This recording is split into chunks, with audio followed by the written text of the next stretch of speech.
একটা বাস্তব গল্প শোনো। বিশ্বের অন্যতম সফল উদ্যোক্তা জ্যাক মায়ের নাম নিশ্চয়ই শুনেছ। তিনি আলিবাবার প্রতিষ্ঠাতা। কিন্তু আজ যে মানুষটিকে কোটি কোটি ডলারের মালিক হিসেবে সবাই চেনে, তার জীবনের শুরুটা ছিল অসংখ্য ব্যর্থতায় ভরা। জ্যাক মা ছোটবেলায় পড়াশোনায় খুব ভালো ছিলেন না। বিশ্ববিদ্যালয়ে ভর্তি পরীক্ষায় তিনি একবার নয়, দুইবার নয়, বারবার ব্যর্থ হন। অবশেষে বহু চেষ্টার পর একটি সাধারণ বিশ্ববিদ্যালয়ে ভর্তি হতে সক্ষম হন।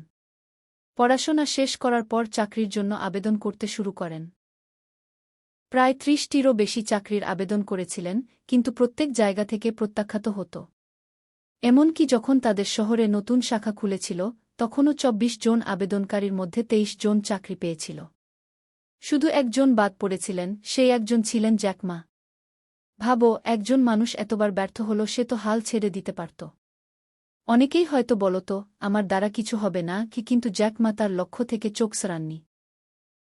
তিনি বিশ্বাস করতেন, আজ না হোক কাল তিনি সফল হবেন। তাই প্রত্যাখ্যানকে নিজের শেষ পরিণতি মনে না করে তিনি সেটাকে শিক্ষার অংশ হিসেবে গ্রহণ করেছিলেন।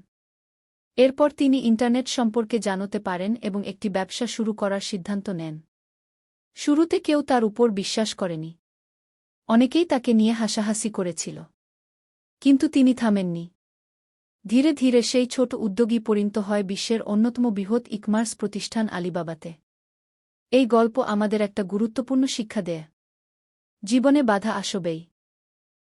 কখনো অর্থের অভাব হবে, কখনো মানুষ তোমাকে নিরুৎসাহিত করবে, কখনো ব্যর্থতা তোমার পথ আটকে দাঁড়াবে। কিন্তু মনে রেখো, বাধা মানেই শেষ নয়। বাধা হল তোমার ধৈর্য, সাহস এবং ইচ্ছাশক্তির পরীক্ষা। অনেক মানুষ সফল হয় না প্রতিভার অভাবে নয়, বরং তারা মাঝপথে লক্ষ্য থেকে চোখ সরিয়ে ফেলে। তারা কয়েকবার ব্যর্থ হয়ে ধরে নেয় যে সফলতা তাদের জন্য নয়। কিন্তু যারা সফল হয়, তারা ব্যর্থতাকে সিডি বানা। তারা জানে প্রতিটি ব্যর্থতা তাদের লক্ষ্যকে আরও কাছে নিয়ে যাচ্ছে।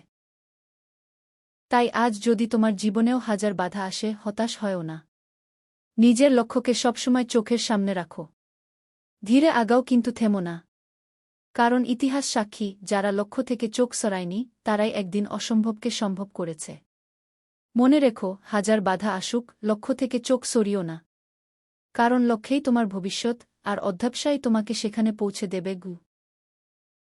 গল্পটি ভালো লাগলে লাইক, কমেন্ট এন্ড শেয়ার করুন।